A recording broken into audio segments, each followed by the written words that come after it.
What's up? This is Angelo Ferrer, head coach over at Level Up Gym, Kajukenbo here in Japan, and host of the Social Gelo with Angelo podcast, Conversations with a Backlist. Today I'm going to be going over how to use the mirror to improve your technique. This is not so much for the person watching this video. This video is actually kind of tailored for instructors. In particular, I had a question coming from Massachusetts. Black belt, Kajukenbo black belt Anthony Neely, if I said his name correctly. He asked me if I could make a video to kind of explain the concept that I was talking to him about as far as trying to correct an issue that one of his students was having. And he wants to figure out how to give his students homework. So, for you instructors watching this is a great thing to do to give your student homework.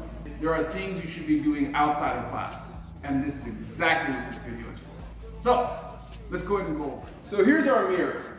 It's gonna be kind of weird. I want you to kind of visualize the idea that you're gonna be telling your student to look at themselves in the mirror, straight on. As they look at themselves in the mirror, it should look a little something the way it would look like if I had the camera right in front of me. In other words, it would look like this, right? I'm looking at the mirror, and the mirror's behind the camera, but this is what I'm doing is, as I'm looking at the camera, just imagine this is a mirror, and I'm in my fighting stance and I have my hands up.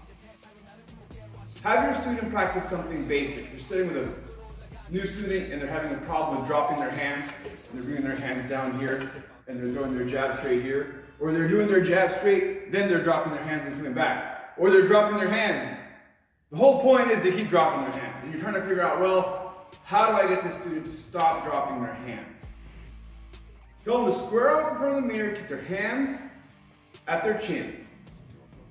As they step forward through their jab, throw their jab slowly, tucking in the chin, putting the shoulder up as a guard with their right hand covering their right jaw. And then they step in until they're straight. Same concept. Don't worry too much about the footwork. You can get to that later. But if this specifically is trying to help your student keep them from dropping their hands and using a mirror as a tool. So you're going to tell them to stand there and throw their jab straight and watch, keep their eyes locked on themselves as if that was their opponent. Throwing the jab straight. Slowly, not too fast, making sure that as they throw the jab, with each hand that comes out, as one hand comes back, the other hand comes out, and there's really no moment where both hands, at least one hand, isn't at their head. You can use this also for kicks. If they're throwing their kick, I don't want to get into the debate of what the right roundhouse kick is, so I'm not even going to use the word roundhouse. So if they're throwing their kick, one hand should always be up, that's for sure. They should not be throwing their kicks like this, ever. No matter what style of martial art you practice, you should not be kicking like that. And if that's how you're kicking, that's a different conversation.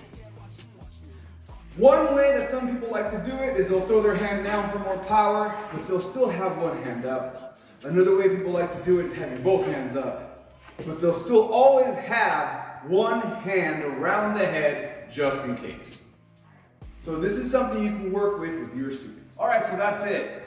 Make sure you tell your students to practice this for 2 rounds, 3 minutes a round. That's 6 minutes.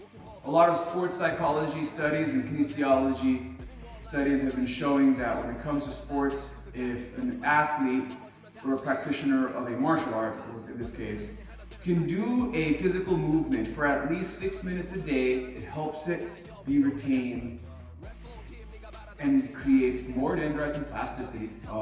Fancy way of saying it's easier for them to remember if they do it 6 minutes a day. Let's just do it that way, okay? All that science people do, just throw out the window.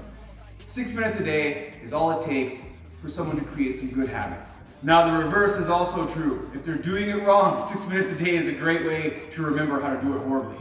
Remember that practice doesn't make perfect, but perfect practice makes perfect. If that's what you're shooting for, it's perfection. As we know, it's a total different conversation. All right, I really hope you can use this video to show your student. Anthony, I hope you can use this with your students as a tool to help them get to their goals. Train your mind, body, and spirit every day, and I'll catch you all later.